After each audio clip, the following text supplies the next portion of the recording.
Nicaragua, a land of great beauty, natural resources, and opportunity. Still, we have experienced failing systems, broken governments, and catastrophic natural disasters. More than 20 years ago, hearts were broken on a mission trip to Casa Bernabe orphanage. Despair fueled a desire to help. This is how ORPHANetwork began. Supporting children in the orphanage and expanding to a refugee camp called Nueva Vida, a field without water, electricity, or jobs, which would later become the city's garbage dump. The only hope these children had in the camp was the local church. Every day, more than 200 hungry children would come to a fence and place a rock to hold their place in line. Built on those rocks was a dream for a better future. God has blessed this dream. What started with caring for hungry children is now transforming more than 200 communities every single day. Because of people just like you, there is hope. Now, more than 20,000 children are eating. Students are learning. Mothers are empowered to raise healthy babies. Pastors are equipped to serve their people. Communities are being transformed. Where there was once desperation and brokenness, there is now hope and restoration. Because of you, the number of children has grown from a few hundred to more than 20,000. Now the gates swing wide for children to be fed, to learn, and to grow. With all this success, there are still children in need. Will you help transform a life like mine?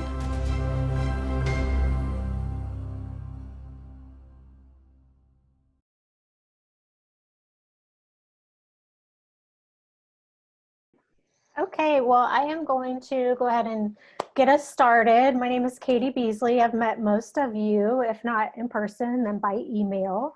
And it's so great to be with you today. Thank you so much for taking the time to connect with us and hear about what's happening in Nicaragua.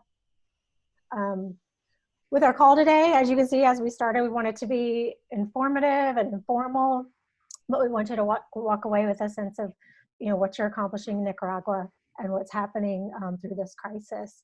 So we'll go through some, Dick and Eddie are both going to speak and share, and then we'll have some time for some questions and answers that were submitted in advance of the meeting. And then we're going to try and wrap up around 12:45. We know you're all really busy people and want to let you go. Our board member is one of our board members who's with us is going to be so kind as to close us in prayer. But if anybody wants to hang on after that, then feel free to stay and we will continue the conversation. But we want to be respectful of everybody's time and just honor you for being here and being a big part of what's happening in Nicaragua. So without further delay, I will hand it off to Dick and we can get started. All right, well, it's so glad to see everybody. Thank you so much for joining us and for investing your time in us. We really appreciate it. Since day one, ORPHANetwork has been all about reaching children for Jesus Christ. And we do that through the holistic ministry that we provide for food, clean water, medicines, and that. And today, what we're really wanting to accomplish is to give you a live update from Nicaragua so that you can hear the latest that's going on in the country and the challenges that we're facing, but also the many accomplishments that God is giving to us. So I'm going to turn it over to Eddie and let Eddie share with you directly from Nicaragua.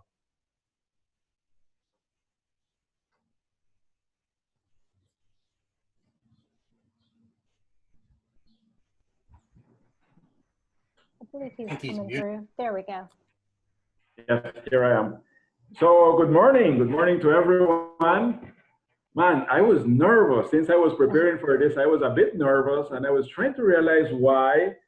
And then I think I got to the conclusion that when I saw each one of your name, I was so excited. I am, sincerely, I am. So at the end I said, I think I'm a bit nervous because I'm going to see my friends who I have not seen for a while now, thanks to COVID, Mr. COVID. So thanks for joining us today. We're so excited to have you with us. And we're going to be talking about Nicaragua, our program, our kids, our beautiful kids. So thank you very much. Thanks for joining us. Love seeing each one of you, and hope to see you pretty soon and give you a big hug too, pretty soon, hopefully with the Lord's help. So I would like to start with the worldwide subject, COVID-19. I said worldwide because, as you know, everyone is part of this. We're all part of this. And then in Nicaragua, the situation we started March 17 with the first case, I think it was, and since then we have been navigating this. It's been really difficult overall because there are, in the media, there are mixed information, mixed data. So sometimes it's really hard to say, okay, we need to make decisions based on what data. Should we take this? Should we take that? What should we do? But at the end of the day, all we're doing is make sure that we're working for the safety of our children, our partners, and our staff. As of July 7th, the Ministry of Health informed that there were 2,846 people affected. But there is another association, and this is in the media, so it's public every day, they're publishing their data. There is an association, independent associations of doctors, who said by the same time that there are 7,893 cases, not 2,846. So that information is out there. The government said there is 91 deaths. This association, the doctors' associations, are saying that there are 2,225 deaths. The truth is that we say in Nicaragua, there is a very common phrase. We said, we think we have gotten to the point where every family in Nicaragua has at least one person affected with COVID. Every family. That's the situation that we're going through. So if I can use my example, I mean, my wife, Claudia Matias, and I, thank God we're doing good. But we started with her mom, then we went with my brother, then my father who passed away, then my mom who came out of the hospital 2 days ago. So although at my house, things are good, but family-wise, we have been affected. So that's the data that the Medical Association is given. Every family has at least one person affected by COVID in Nicaragua. Obviously, that is affecting our economy as well. Now, especially in Nicaragua, as you are informed, we had our political and social turmoil in 2018, which destroyed, I would say, our economy. A very strong growing economy was destroyed through this turmoil we had in Nicaragua. 2019, we were trying to figure out how to navigate that, how to tackle that again, and suddenly we got into COVID. So obviously our economy has been severely affected. There are information, as I was reading for this meeting also, I learned that 54% of companies in Nicaragua have been somehow, to some level, severely affected. 54%.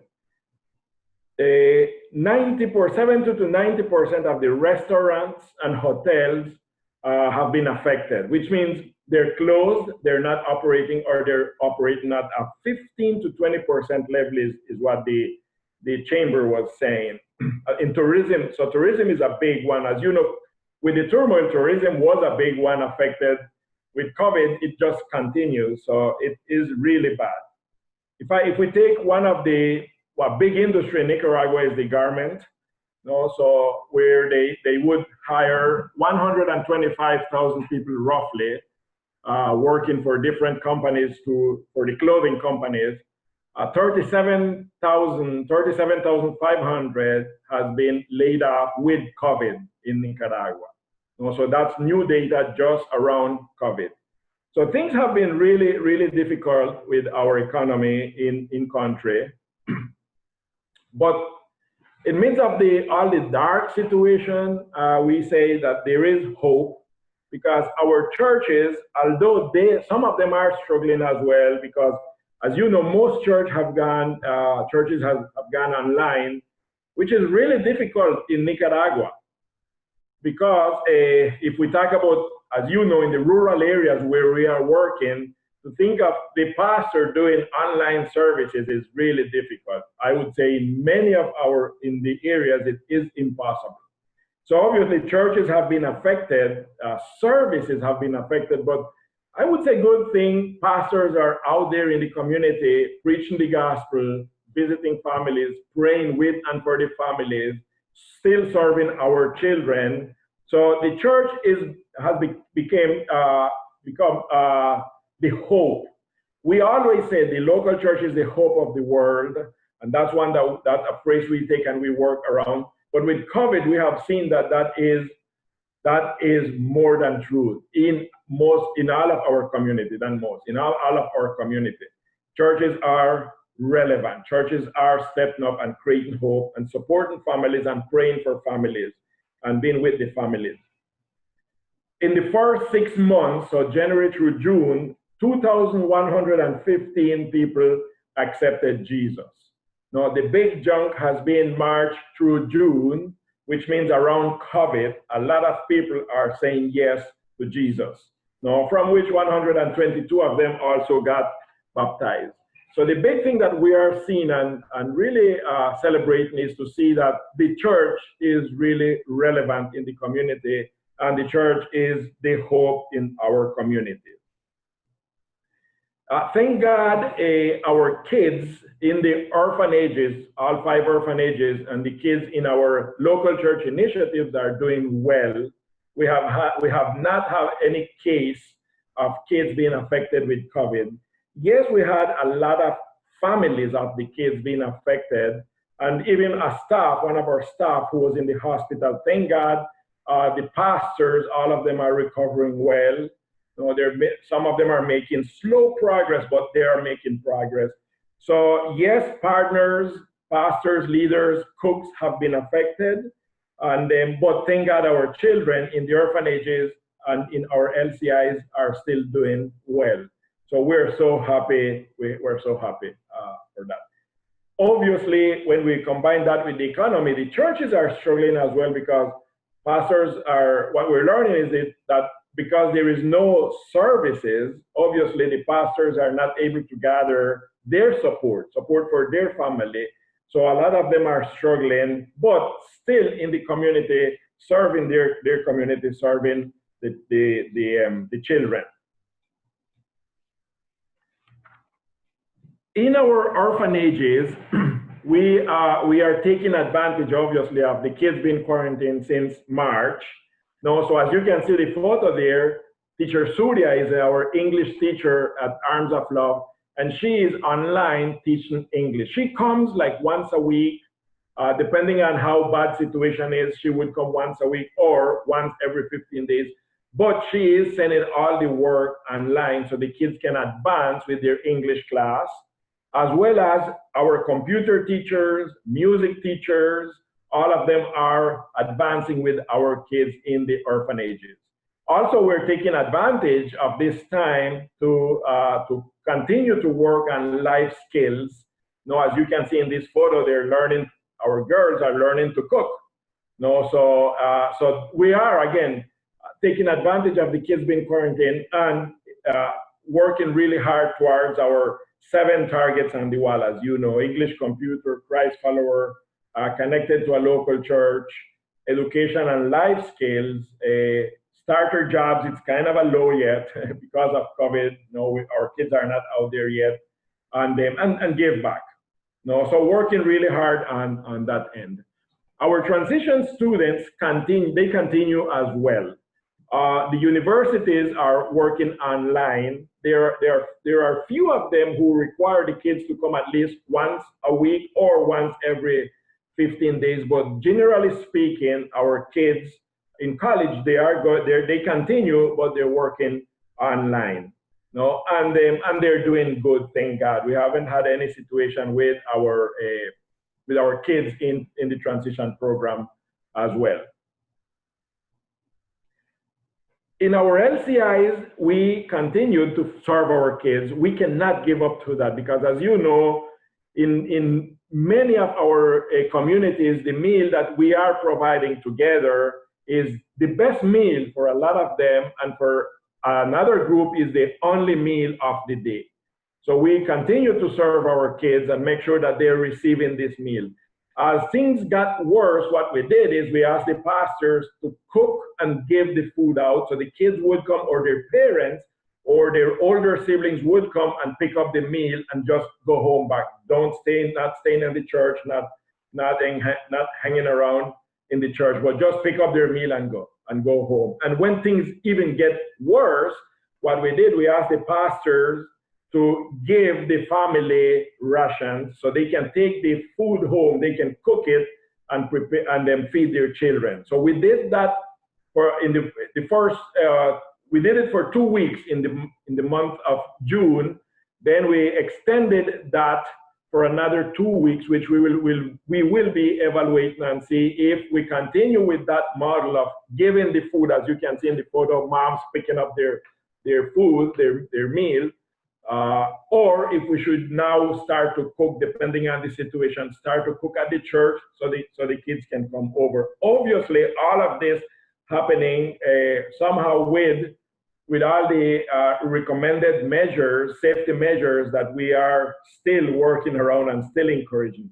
One thing that we learned, and this is not only with the staff, not only with our partners, but with the staff too, is like, many times it's like, oh, okay, that's coronavirus, that's something from China, it's not going to hit us. Suddenly, one thing you hear is, okay, my neighbor has been affected. So that's when everyone would say, oh, okay, we need to really wear our masks. We need to wash our hands. We need to follow all the measures. With Healthy Beginnings, we continue our program as well. The nurses have been taking advantage of technology, and we're sending via WhatsApp all the teachings and the trainings and encouraging the moms through videos. And one thing that we learned and that encourages us so much is to see how the community is getting together. So like, if a mom has access to computer and has access to WhatsApp, but others don't, then they would share. They would share the information among them. So somehow they're stepping up to support each other, to serve each other, which we are celebrating. And we're even saying, when COVID is over and we go back to normal, somehow these are good things that happened during COVID that we really want to take advantage of. And continue with that. So Healthy Beginning program is going very, very well. The after school, by the way, I should also say that the nurses, although they're doing most of the things online, they would come once a month to make sure that the kids are receiving their deworming and they're receiving their vitamins. And the pregnant women also are receiving their multivitamins too. Our after school education program continues. In the month of March and April, what we did, we prepared all the resources and all the materials and all the classes and gave it to the kids every Monday. When things got even worse, then we would give it out every 15 days rather than every week, as we wanted to take care of our staff and the kids as well. And the kids just took advantage of all the resources and all the materials in order to advance in their education. Now, another thing that I would highlight, which we are celebrating and one that we want to inherit, is to see how moms and dads and the community have stepped up and owned the after-school education program as well. So moms are helping their kids, dads are helping their kids, they're working with their kids. Whereas before COVID, the kids would be there trying to do their homework. They would come over to our facilitators and ask for help. And we would do so, but today with COVID, moms and dads are supporting their kids. They have stepped up and they are the ones supporting the kids. That's one that, again, we want to inherit as well, to make sure that community ownership continues. With our job program, with Mission 14 overall, obviously that has been put on hold. We were able, however, to work with Mission 14 to make sure that to produce masks so our kids can have masks. We learned that many of them in many communities, partners, pastors, leaders, cooks, they didn't have masks. So we produced masks with Mission 14 and provided for our partners as well. Also, with Mission 14, we are working to produce all the aprons and the hats that the cooks need. So somehow we are still, that great partnership we have with Mission 14 continues, to produce whatever we need depending on the season, in this case with COVID, so our kids and our partners can be safe. And we are looking into seeing when things would start the curve down, I would say, so we can go back to training. So once the companies are ready to hire, to rehire, we can have our kids trained and ready to go after those jobs as well. In midst of all the situation, God has been good. As you know, God is good. And we have seen how he has gone before us. Even to the point where our staff, in midst of COVID, in midst of risks, we continue. So if I take an example, our containers with customs got stuck. Carlos and Dr. Janice and Eliezer and myself and all of us just continued working, even putting I say even putting our life to risk, because after all these meetings and trying to follow up with the government to get his support in order to release our containers, Carlos got sick. He got the virus and he was in bed, and he is back again. Thank God he is doing well. He is recovering slowly. But that continues, and we see how God opened doors for us. We're even to the point where all three ministries, the foreign ministry, governance ministry, and the Ministry of Health got together. They met with us. We talk about the program, and they release our container. So God has blessed us. God has been going before us, and we see how he answers our prayer in order to continue to bless our children. So in midst of all of this, definitely the programs are continuing. Our staff is pressing really hard in order to achieve the goals. We're saying, with COVID or not, we really want to reach our goals for this year. We really want to make sure that we are serving our partners and overall our kids.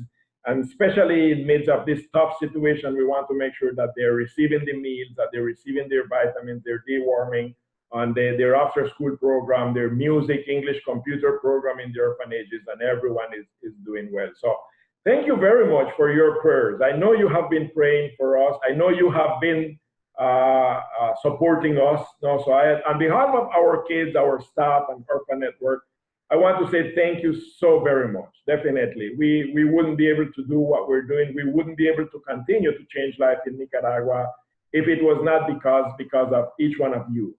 So thank you very much. May God bless you richly. And I'm sure Katie or Dick would open the session for questions, I think. Somehow. Yeah, thank you, Eddie. Thanks for that update. We do have questions that we identified that you guys sent in. Some of you have a lot of the same things on your mind, so hopefully we answered a lot of those in Eddie's discussion. But there were a few things that we wanted to make sure that we captured. So I'm going to ask a few questions of Dick and Eddie. And the first one is for Dick. So an investor who is referencing our 2019 annual report noticed the great growth that we've had and wondered what those strategic areas of growth were.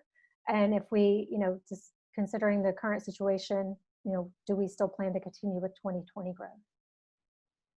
Okay, thanks. So regarding the growth that we experienced last year, we continue to make significant progress in wiping out malnourishment in these communities that we're working in. These communities of abject poverty, $2 a day or less, or the garbage dump communities that we work in, or many of you have been there, you've seen these garbage dump communities. And I'm just so excited about the tenacity of our staff to do whatever it takes, like Eddie was talking about, to use your telephone, to do a WhatsApp program, to keep the moms who are in our Healthy Beginnings classes moving forward, to make sure that no children are malnourished or being born malnourished. The progress that we're making is great. I remember in 2018 when the turmoil hit with the government, our staff just responded amazingly, and their tenacity, and we had our best program results ever, where we wiped out malnourishment in more communities. We were educating more students in our after-school education program, and we got more jobs for our students in any single year. And I think this is going to be another year just like that. I don't think COVID is going to slow us down, and I think we will continue to make great progress. We also are optimistic that things are spiking and the top has been hit in Nicaragua, and we still have a good 5 months left in the year. And so we still have plans to advance and open up a few more after-school education programs. And we are prepping Mission 14, our garment training program, to get ready, because as Eddie said, we think the garment manufacturers are going to open up and they're going to need employees. You know, some employees will move on to other jobs, so there'll be job openings. And we're hoping to have a group of students that are ready to take those jobs once they open up. So I don't know what the outcome for the year is going to be. I know that our staff is doing a great job of being tenacious to keep pursuing our goals and accomplishing those goals. Thanks. And what, if we were to expand into new locations of the country, what would those strategic locations be? We are right now in 15 departments. They don't call them states, they call them departments of the country, 15 out of 17. And there's another department called San Juan. And Eddie has been invited to come down. There's many, many pastors that are pleading with Eddie, please come to San Juan. Our children need food. And before the whole COVID thing hit, we had plans. Eddie and I were headed down in March to go meet with the pastors and explore the opportunities. And we're still expanding. We're still thinking that we can expand to that new territory. So we're still optimistic that we can meet with those pastors and we can identify their needs and see how we can start to help them to feed their children. Thanks. Another question, speaking about being in Nicaragua, trips are such a rich experience for our investors. And when do you see, I mean, I know everything's kind of a guessing game, but travel opening back up to come down? Well, we have a new trip concept, and that's virtual trips. So we're going to start doing virtual trips with some of our key investors. John and Sharon, I was talking to you about that yesterday. So we're going to start some virtual trips probably in an August, September timeframe. I think realistically, personally, I'm hoping to get back down to Nicaragua in August. But I think the reality of us doing trips this year is reduced. And obviously, we're not going to do anything that's not safe for our guests, or obviously we're not going to put our staff in Nicaragua in any kind of danger. So sorry, Beth, that you're hearing this for the first time, that I'm headed to Nicaragua in August. I've been meaning to talk to you about it, but you know, you got to get the news somehow. So glad you're on the call, that's my wife, Beth, there. Okay, thank you, Dick. So Eddie, as you just explained, obviously the past few months have been really difficult to navigate, change, you know, adjust the way that we're working with all the uncertainty of illness and numbers and who's sick with what. What would you say encourages your team the most? You spoke about it a little bit, but I think we could go into that a little further. What's most encouraging to your team?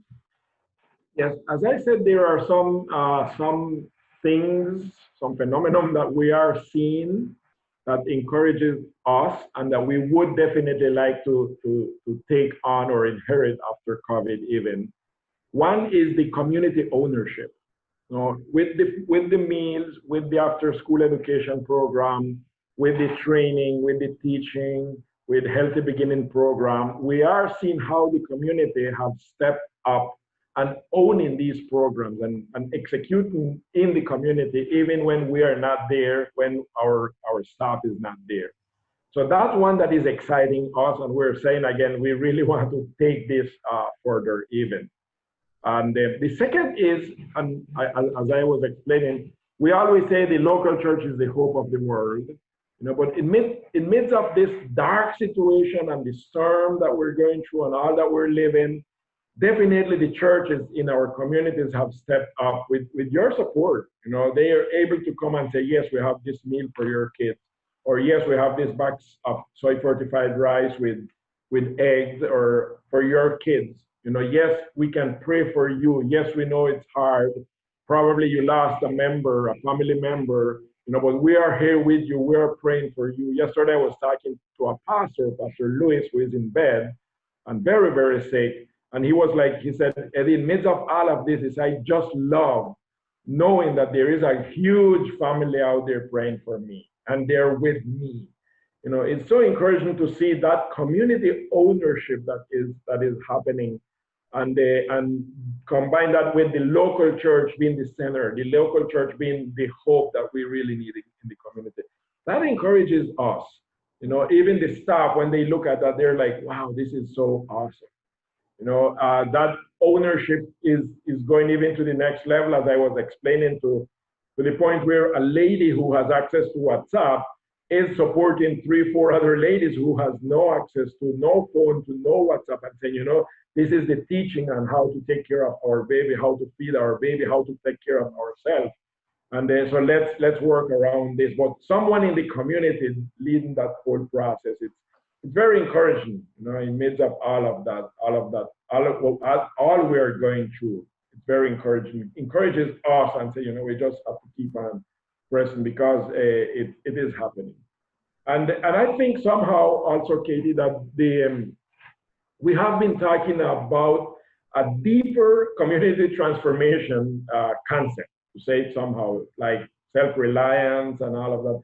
And when we look at COVID and we talk about it, when we look at COVID, it seems like all these things that I'm mentioning that is happening in the community, maybe God is just preparing, the platform on which we will build that community transformation concept that we want to go to the next level, with the community owning it. With the community saying, yes, we've been talking with John, and I think John and his wife, to say, what if we can produce food in the community? Through community garden, through family garden, through church garden. And then once the level of ownership is really high, and they understand this and they really embrace this, we can build that community transformation concept that we have been talking about, with self-reliance, with them owning it, with them working really hard in order to step up and break cycles of poverty, and not a handout program, but a hand up and say, yes, you have been supporting us, we're going to do our part as well. So we're excited and looking into all of these little things, the little sparks that is happening in all the dark situation, and say, these are things that we want to take, because it encourages us and say, yes, we can definitely go further. We can even do a lot more in our community. That's beautiful. Thank you.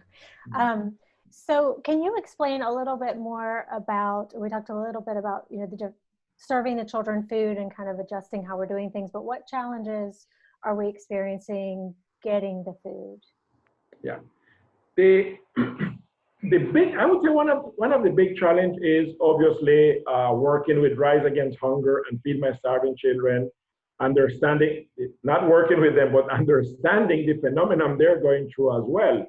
As you know, Feed My Starving Children and Rise Against Hunger, they do all the packing by inviting people who are going to churches and companies and gather hundreds of people and do all the millions of packing meals being packed.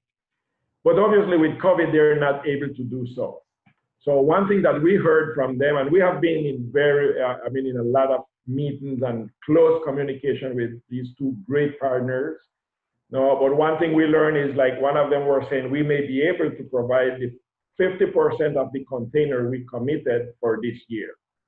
The other one is saying, we think we can do 50, we would love to do 75, we're looking into it. So obviously one of the things that we are praying and working really hard around is to assure that we have all the meals we need for this year for our children.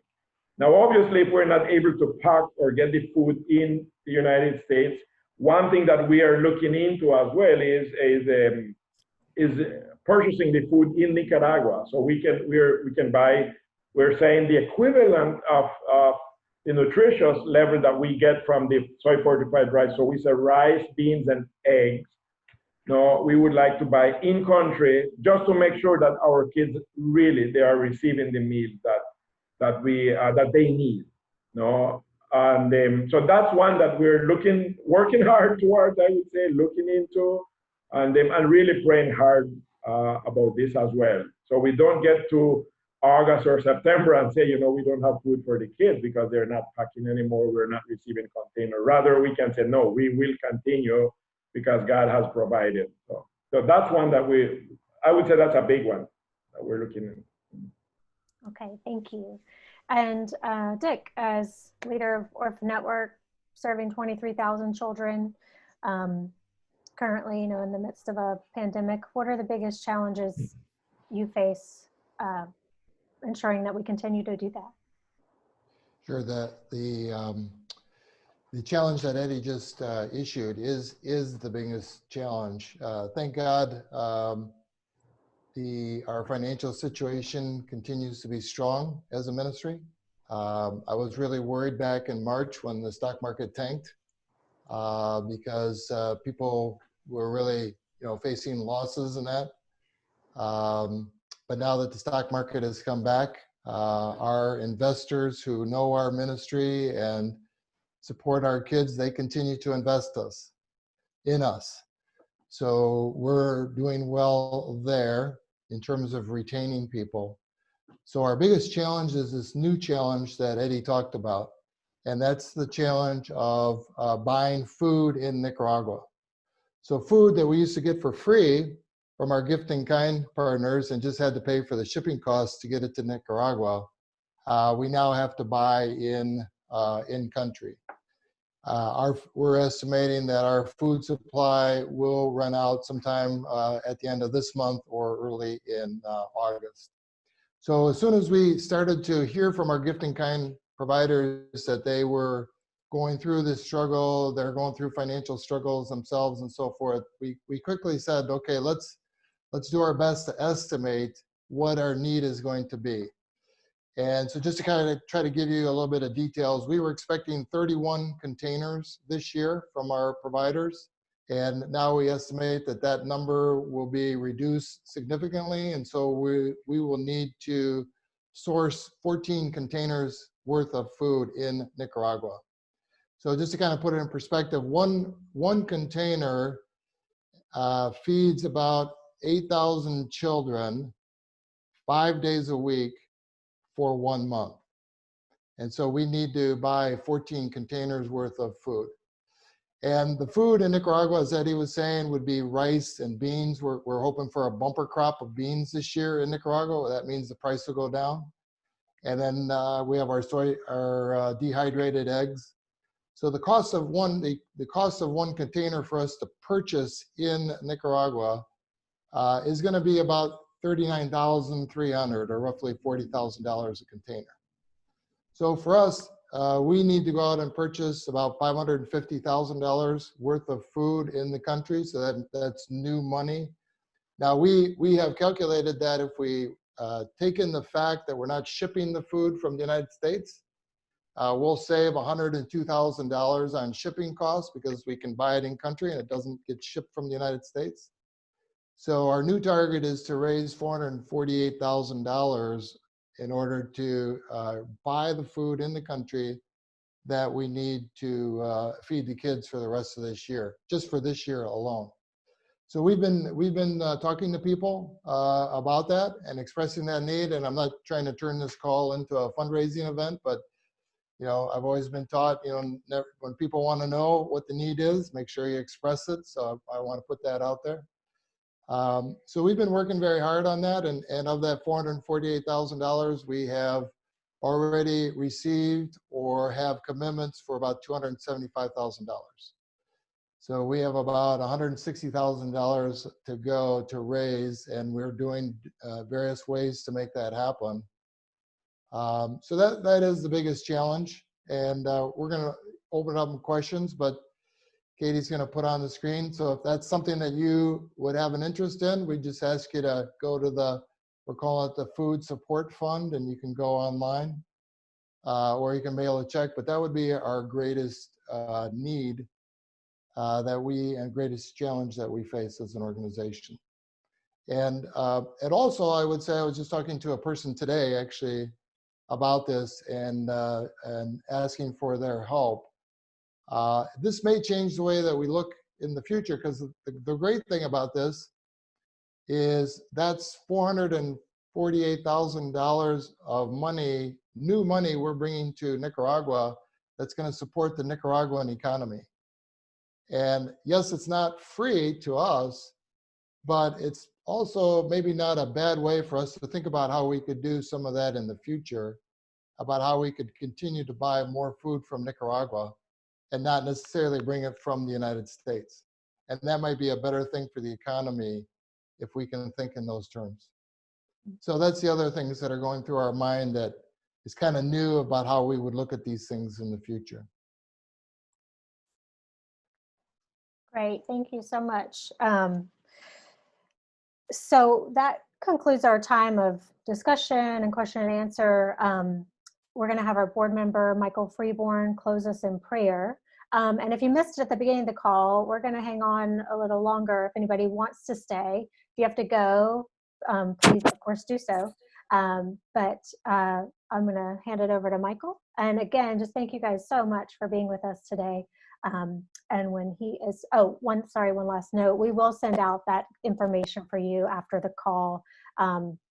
Maybe the next day we'll get the recording finished and send you everything together so that you got it all in one place. So that's our plan. We will follow up with some steps if you're interested. So thank you, Michael, for doing the honor of closing us out in prayer, and I will hand it over to you. All right. Thank you, Katie.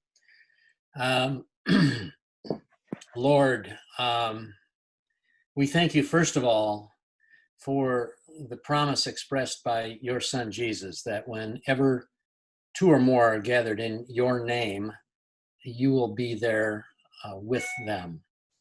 And so we know that even though there is not a tile on the mosaic of our screen that says God under it, we know that you are with us and you are not on mute. And you are capable of speaking to each of us, as you have done so many times in the past. We thank you for the technology that allows us to connect like this remotely, gathering in your name, even in the face of this global pandemic. We thank you also for continuing to go before us and for helping us at Orphan Network to pursue those 7 targets on the wall, even during this very trying time. You know, you see what is happening on our planet right now, especially what is happening in Nicaragua. As Eddie said a little while ago, COVID in Nicaragua has affected every family. Every family has at least one person affected by COVID. And tourism is affected, the garment industry is affected, church services are affected. But despite all this, or perhaps even partly because of this, you have helped Orphan Network to find more than 2,000 people who are saved in the first 6 months of this year alone. We thank you and ask you to continue blessing Eddie and all the others in country in Nicaragua, to continue to bless the Orphan Network personnel who are stateside, and continue being a lamp unto their feet, helping to continue the process by which already in orphanages, new methods of caring for these children are being discovered. Continue to bless our transition students who are going to be continuing university studies online. Continue to bless our LCIs who, through social distancing, are allowing for lunch pickups, and our Healthy Beginnings program and our after-school education program. We ask you to help us to launch virtual visits to Nicaragua starting in the August or September timeframe, even though we may not be able to accomplish physical trips down there for now. We thank you especially for the fact that our financial status continues to be strong. And we ask that you continue to bless everyone involved in this adventure, not just the Orphan Network people on this call, but all of the investors and others who have supported our mission. Give them the courage, the conviction, and the creativity to continue to do this. We ask you especially to help all of us to overcome the single biggest challenge facing us now, and that is of buying food, sufficient food in Nicaragua. If there are people on this call or elsewhere who are in a position to help with that, we ask you to speak personally to them. You know how vital each of these investors has been to this enterprise. You know their heart for this mission. And we would ask that you speak to each of them individually. Whisper to them, "Well done, good and faithful servant." We ask all these things in the name of your Son, Jesus. Amen. Thank you for that. So we'll, I don't know who's in control of the cameras, but we'll unmute you all. And if you want to stick around and have additional questions, please stick around. And if you need to go, thank you again so much for your time. Katie, anything else that we want to add to that? No, just again, we're just so thankful to have spent the time with you. Joe Caldwell had submitted a question. We can hang on and answer that. And if anybody else wants to, I see Doug Gober's got a question. So I will moderate this question and then I'll just let the conversation flow. So Eddie, David, Dick, is there something that God's been showing you lately that's new or different than before?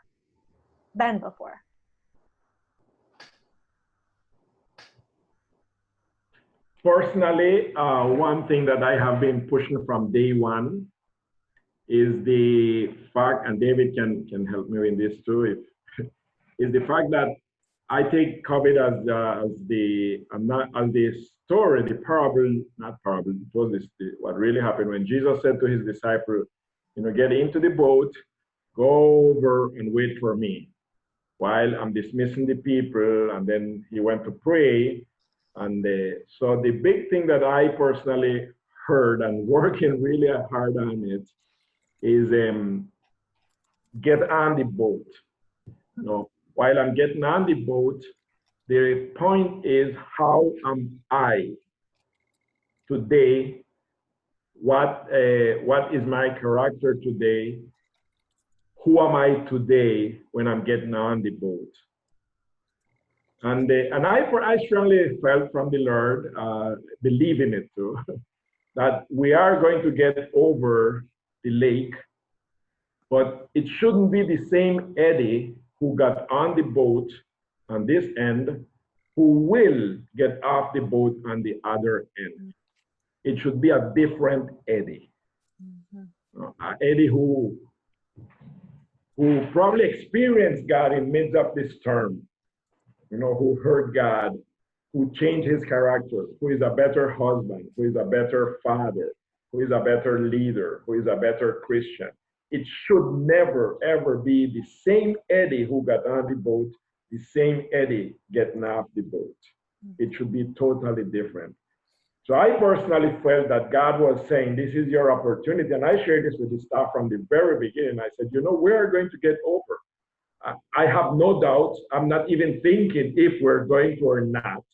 My concern or my time is more into how am I going to be different when I get off the boat on the other side. So that's one that I have been working really hard on, even with my wife, saying, okay, honey, tell me what is not good, and obviously she would take advantage of that. No, I'm kidding. But yes, she would say, yes, you need to change this and this. But I'm asking the question, and what do I need to do different because I really want to be a different Eddie getting off the boat.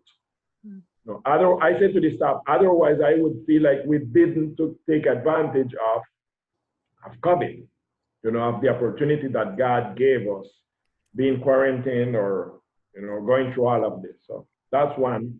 The second is definitely understand that God, Jesus is the hope of the world. We know that as Christians, but COVID was a little phenomenon that showed us, and is still showing us, that we don't control it. We can't control everything. We may control some things, but definitely there are things that would just show us that God is the only one in control. And we need Him. We need Him. We need to be filled with Him. We have to trust Him, because, we can't. When I talk to people here, I said, the wealthiest country in the world, United States of America, they couldn't solve it. China couldn't solve it. No one can. Everyone is working to solve it, but while we were in this storm, no one had the control. Only God, only God. So we really need to trust Him, depend on Him, and hold on Him strongly. So those are the two things that I personally have been sharing and working on in my personal life. Doug Gober, did you have a question? I saw your hand up. Yeah, I didn't really have a question. I wanted everyone to be aware that a week from Friday night, Vicki and I will be sharing music with the group, and they will be sharing back. We're going to do a joint sort of a concert where Vicki and I are going to do a little music, and the kids in Nicaragua are going to do music for us. And we're actually doing a little test of the technology with Jasmina on Friday, just to make sure we got all our stuff together. But it's just one of the more exciting things to, any kind of diversion, if you will, for a few moments that we can give our kids to have a little fun and let them know that there is another end when we get off the boat, Eddie. Mm-hmm. Yeah. So just making you guys aware that we're working with Jasmina to pull that together, and I think some of you may be participating in that with us. We have no idea what we're going to do, but we know we're going to have a good time, and I think Jasmina and some of the crew down there are getting all the kids kind of geared up for it, and we're excited for that. Yeah. So That's Katie, awesome. did you see the question that came in about the transition students? I think that's a good one. I did not. I think that might have just come to you. I'm not sure. I don't see it. So one question that came in, let me see if I can pull it up. Eddie, this would be for you. Are our transition kids equipped with technology to keep up with their studies? From what I've heard is not all of them. No, and when I say not all of them, is not all of them home. So sometimes they would like go somewhere else, at I use a cyber cafe or somewhere else to work, or at the church. And I know we offered as well that they can come to the office. I mean, when we weren't working from the office, they can come to the office. But from what I understand, not all of them had all what they needed, but they were trying to figure it out, solve it, and advance, and get it done. So Milvian was obviously following up with them, and Andrea is following up with them as well.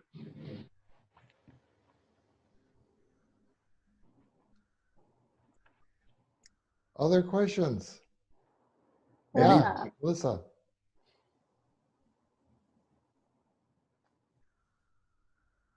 Unmute there. So I'm curious about the churches, even in the United States, all the churches are doing different things. And so I was thinking about the orphanages, and I'm sure they have in-house, but I also know that they go to local churches.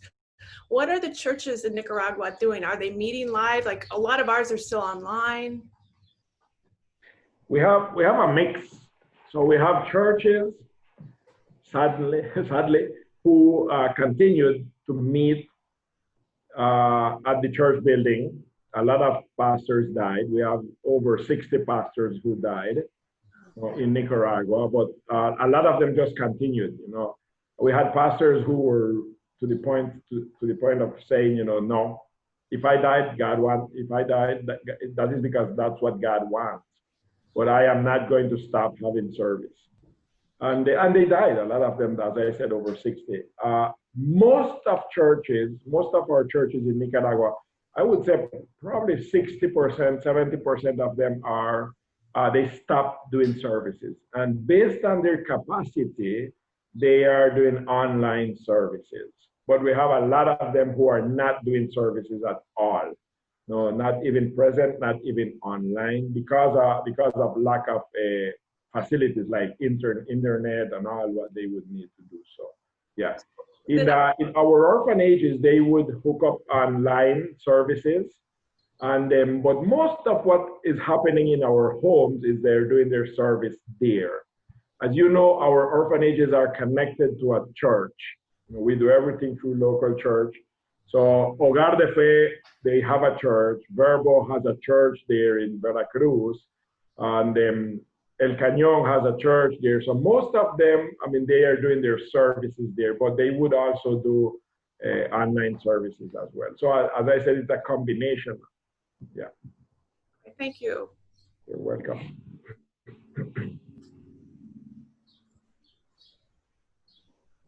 Eddie, one question. This is Anker Jim Anderson.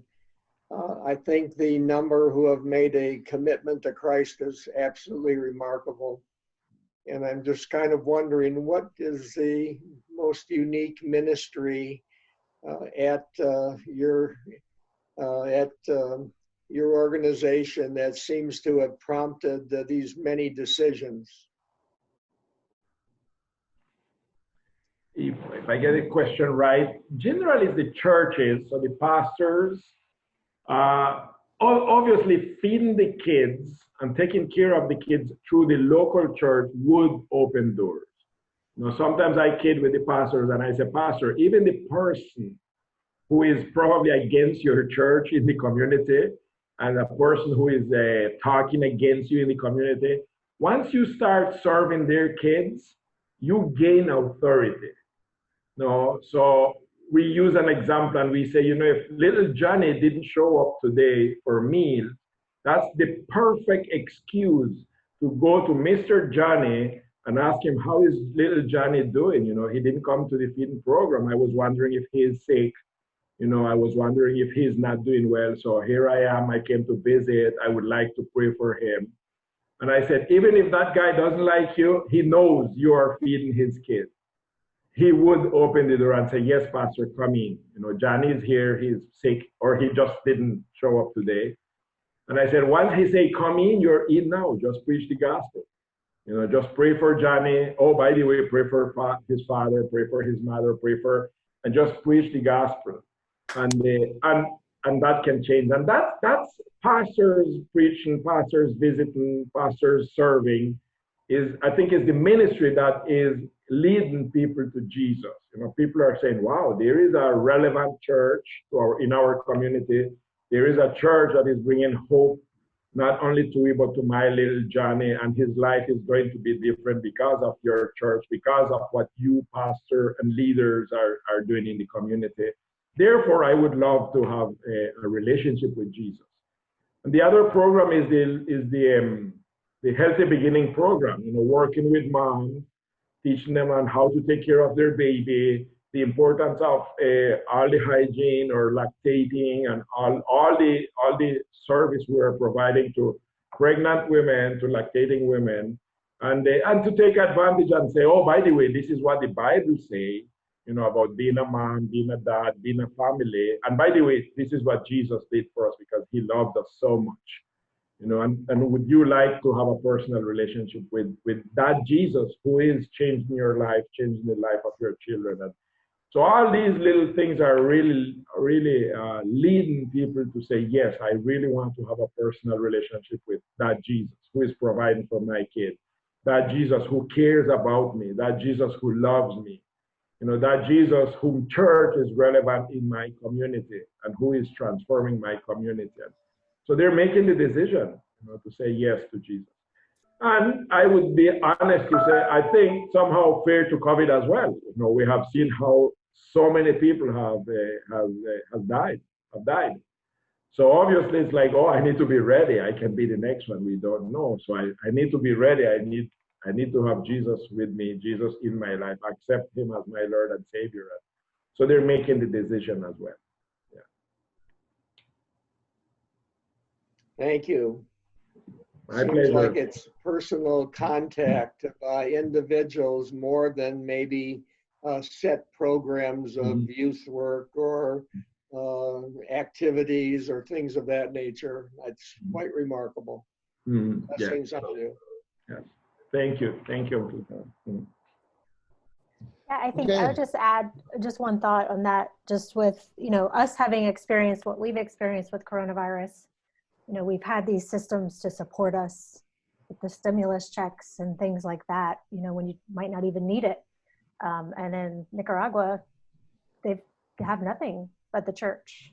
And so I think that's just a beautiful thing that we can be part of that. And I think that's why so many people have found that faith and have had an answer through those local churches in Nicaragua.